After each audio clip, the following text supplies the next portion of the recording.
Hello guys. It's a wonderful morning here. Charot. May buntag, may gabi, may hapon kanatong tanan. So, nabot mi diri sayo, walay kaon, always. Walay pamahaw. So karon kay di murag di man gyud makaya. So dili ta mamahaw. Dili ta mamahaw guys. Shoutout ko sa kumbana nga palangga kay ko. Always yun ako na siyang chef cook. So akong balon guys kay itlog and hot dog mo gini Pinas style.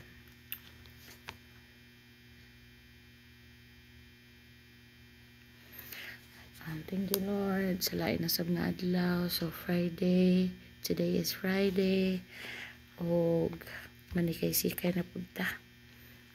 O mahuman na gid ning adlaw nga malipayon. Salamat sa Ginoo. So mga unta guys, mga unta. So sometimes diri na lamang jud may mamahaw kay para nako wala ko na ana pamahaw sayo jud kayo. So ingon ani siya.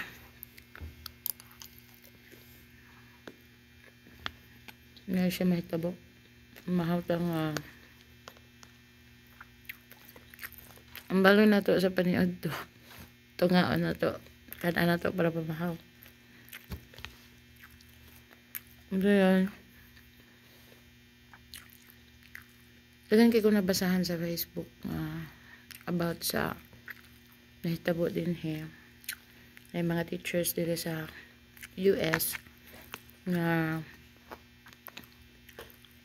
pila pa ka weeks dahil mga 1 or 2 months pa pauliw na sa Pilipinas. Wa po nakabalo kung unsa lang nagian dayong tinuod dili gid siya sayon kung nakadinhi dapat jud ang imuhang o ang imong unsa ni tawag imong decision is fixed yun nga kana bidang firm gyud ka nga manhi ka din niyo tungod kay naa kay goal naa kay ganahan nga mitabo sa imong ginabuhi nga diri nimo nakita nga diri ang katumanan. So think of the bright side nganong naa ka dinhi and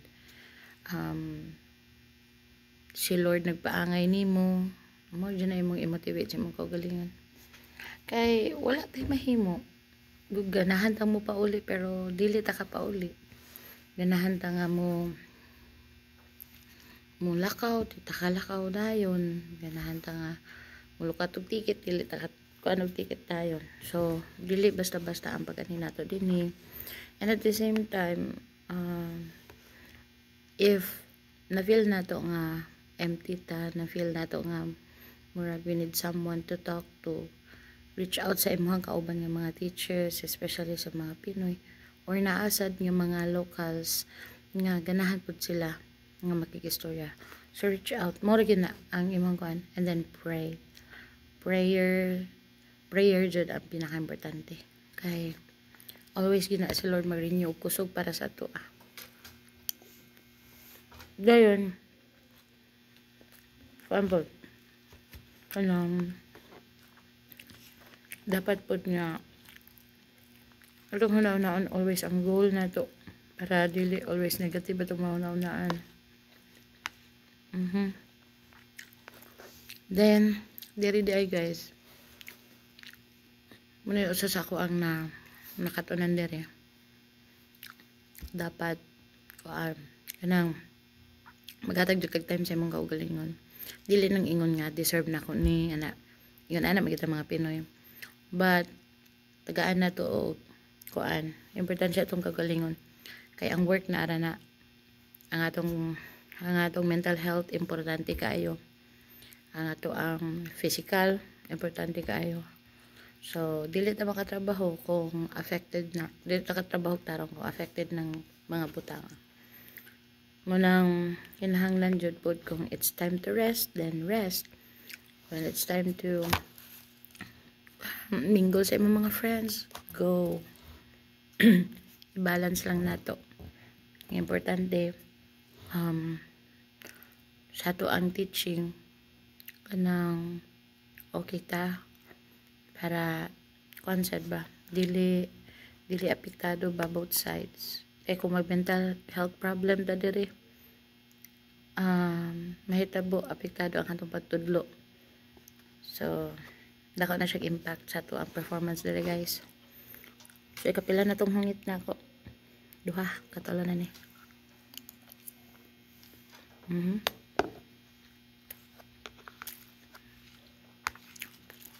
Thankful kayo ko ni Lord kayo. Nadala na ako si bana dere. Unya, kana bitong dili mabahin ako huna-huna ba. Napag-abot ako sa balay na siya. Muna iyang kuan, iyang life din nga.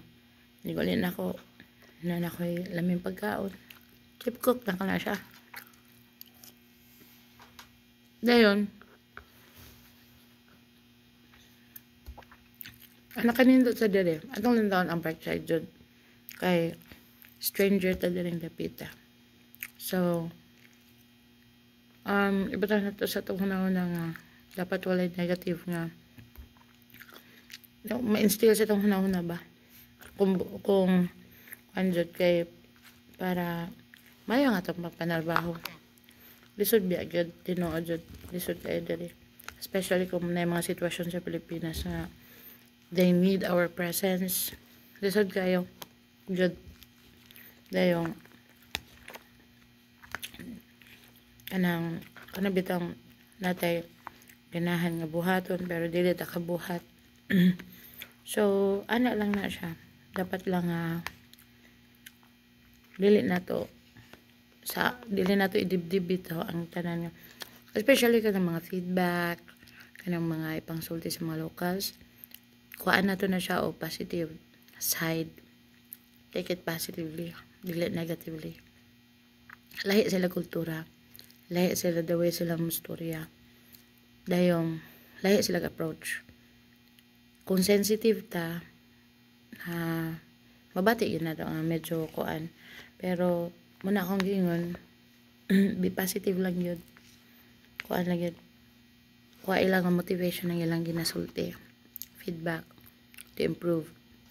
Dili para ma-dismaya ta, ma-discourage ta. No, dili.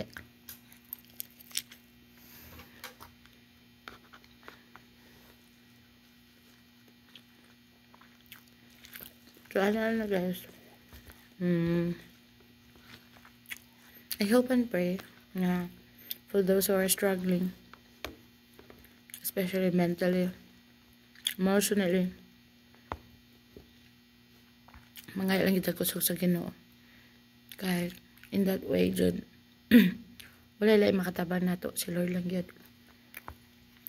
He has the power to control everything.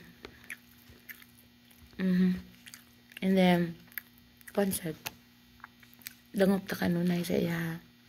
Kay, we don't know what lies ahead, but He does. So, ano lang, be grateful. Last minute na ako guys. Dakoon.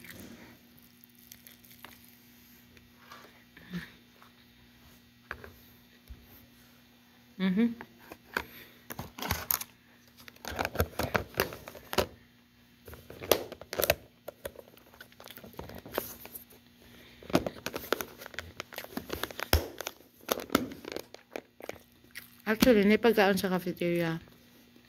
Pwede ko mukaon pero di ko kasabat sa ilang pagkaon. Thank you, Lord.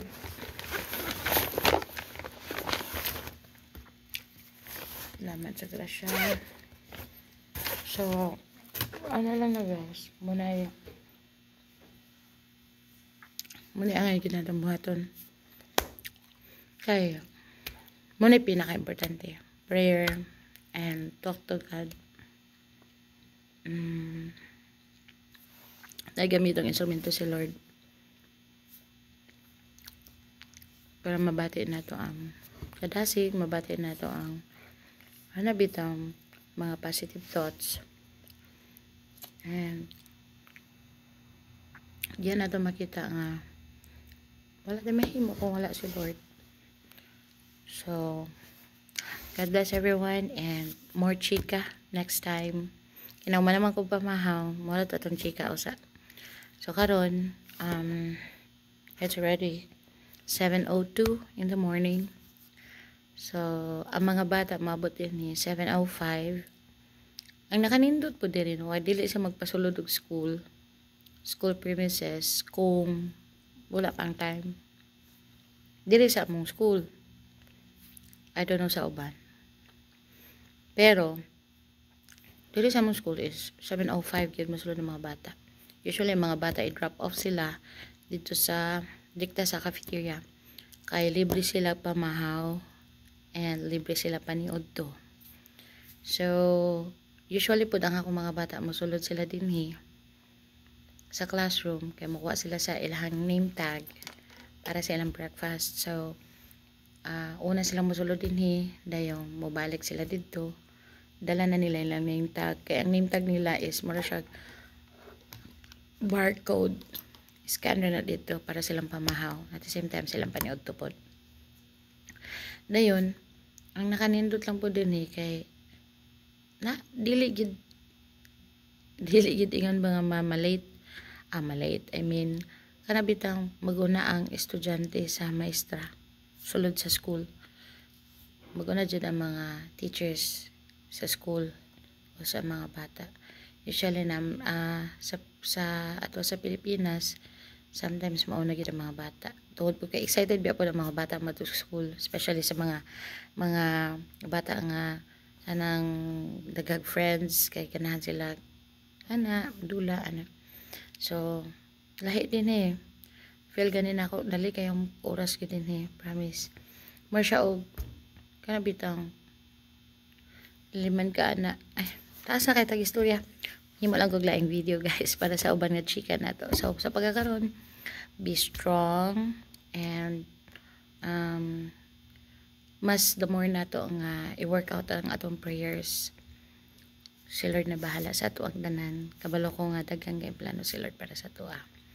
And let's pray for those who needs prayers also. And in that way, bisan dili ta maka-extend financially but maka-extend tag prayer mo na very very powerful way of extending help para sa to ang mga kababayan, sa to ang mga kaigsuonan. And also let's pray pud para sa to ang mga kababayan pud nga nag-undergo ron og unsa ni epekto sa bagyo. Let's pray for them. Safety sa kada usa. And hinaot ko nga si Lord makapanalangin sa matag usa kanato and maghahatag siya kusog sa matag usa. God bless everyone and see you again on my next video. Thank you and God bless everyone.